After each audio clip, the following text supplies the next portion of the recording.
अस्सलाम वालेकुम। आज हम एक फंक्शनल इंग्लिश टॉपिक पे बात करते हैं और वो टॉपिक जो है वो रीडिंग के साथ रिलेटेड है और वो टॉपिक ये है कि हमने वर्ड्स के जो मीनिंग्स हैं उनको कैसे गेस करना है।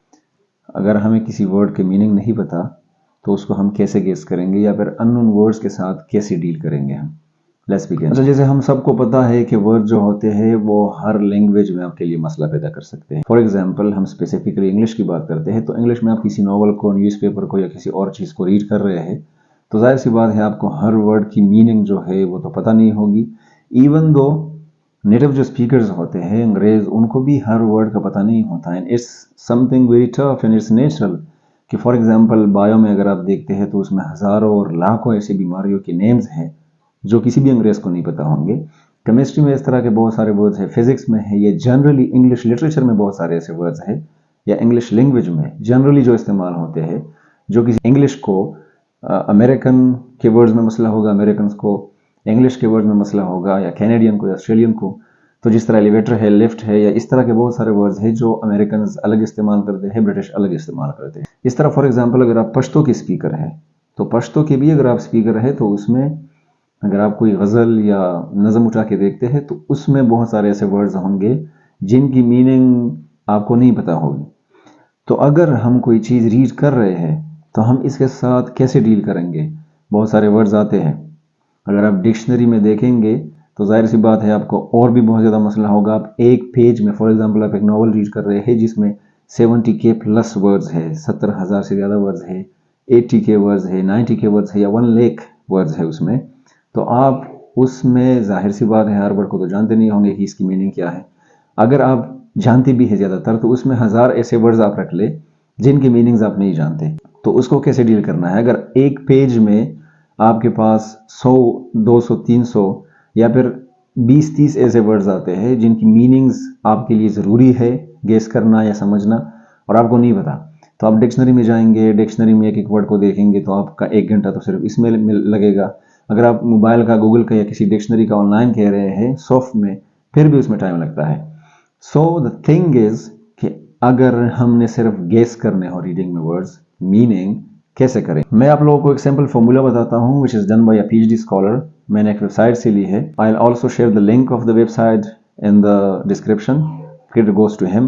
लेकिन मुझे खुद बहुत पसंद आया तो इसलिए आई थॉट कि I should share with you people as well. Formula ये है कि how to deal with unknown words. सबसे पहला एक क्वेश्चन आप लोगों ने खुद से एक डायग्राम में मैं आप लोगों को बता रहा हूँ पूछना है। सवाल ये है कि do I need to know the meaning of the word. सबसे पहला सवाल आपने खुद से ये करना है कि जब मैं रीड कर रहा हूँ तो क्या इस वर्ड की जो मीनिंग है वो जानना मेरे लिए ज़रूरी है। अगर ये नो है, मतलब ज़रूरत नहीं है, आप कॉन्टेक्स्ट को समझ रहे हैं, इट्स ऑलराइट, मकसद में समझ रहा हूँ, तो मीनिंग या लफ्ज़ी मीनिंग या इस्तिलाही मीनिंग की ज़रूरत नहीं है या वर्ड की ओरिजिन में, हिस्ट्री में जाने की ज़रूरत नहीं है। तो अगर इसका जवाब नो है कि नहीं मुझे इसकी मीनिंग ज़रूरत नहीं है इसकी मीनिंग को जानना, तो आपने रीडिंग जारी रखना है, कीप रीडिंग। लेकिन अगर इसका जवाब यस है कि जनाब मुझे इसकी मीनिंग जानना ज़रूरी है, तो फिर आप एक दूसरा सवाल खुद से पूछें कि is an approximate meaning enough. क्या कोई भी मकसद जो मुझे देता है, समझाने की कोशिश जो मीनिंग करता है, क्या वो इनफ है, काफ़ी है। अगर आपका जवाब नो में है, मतलब मुझे अप्रॉक्सीमेट मीनिंग नहीं चाहिए, मुझे लफ्ज़ी मीनिंग ही चाहिए, तो अगर आपका जवाब नो है कि ना मुझे अप्रॉक्सीमेट मीनिंग नहीं चाहिए, तो आपने फिर डिक्शनरी को उठाना है और लफ्ज़ी मानी उधर से सीखनी है या किसी सीनियर से या टीचर से सीखना है। अगर उनको भी नहीं पता तो you will have to go to dictionary. आपने डिनोटेटिव मीनिंग ढूंढनी है, लफ्ज़ी मानी ढूंढनी है, तो आपने डिक्शनरी में ही उसका हल ढूंढना है। अगर आपका जवाब यस है कि हाँ जी मुझे अप्रॉक्सीमेट इतनी मीनिंग चाहिए कि मैं सिर्फ आगे पढ़ सकूं और रीड कर सकूं और मुझे इसकी मीनिंग या मकसद समझ आ जाए, तो फिर आपके पास 3 स्टेप्स हैं। आप वर्ड्स की अप्रॉक्सीमेट मीनिंग कैसे गेस करेंगे। The first step is immediate context को आप देखेंगे। इमीडिएट कॉन्टेक्स्ट का मतलब ये है कि आपके पास एक सेंटेंस है, उसमें एक वर्ड आया बीच में या स्टार्ट में, तो आपने उसके बाद में या उससे पहले जो वर्ड्स है वो देखने हैं। अगर उन वर्ड से आपको अंदाज़ा हो जाता है कि हाँ जी ये फॉर एग्जांपल नाउन है, एडजेक्टिव है या प्रोनाउन है, नाउन या प्रोनाउन तो आपके पास सब्जेक्ट की जगह आएंगे, सही है।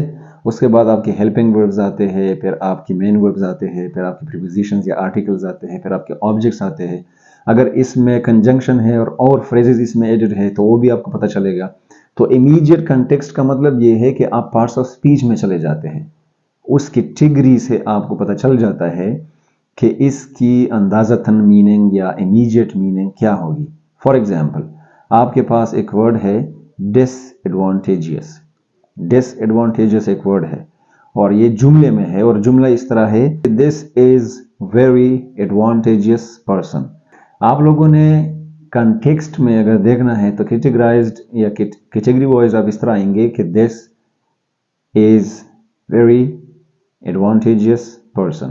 تو ہمارے پاس پرسن ہے اور اس سے پہلے ایک ورڈ لکھا ہے ڈس ایڈوانٹیجیس.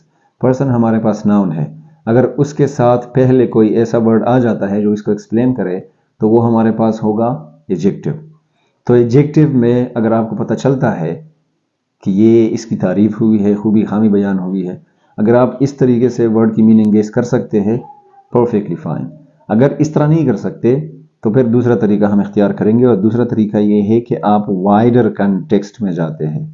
وائڈر کنٹیکسٹ میں کا مطلب یہ ہے کہ آپ نے اگر کسی پیراگراف میں پڑھ رہے ہیں تو اس میں آپ نے سنٹینسز کو دیکھنا ہے کہ اس کے آگے اور پیچھے سنٹینسز کس طرح ہیں. فار ایگزامپل، یہی جملہ ہم بعد میں پڑھتے ہیں. We are talking about a boy. So Ali is very lazy guy. He stays at his room or at home all the time.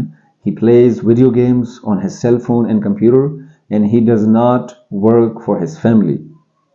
So he is a very disadvantageous person. اب اس کے wider context میں اگر ہم دیکھتے ہیں so the first sentence is کہ Ali is a very lazy guy.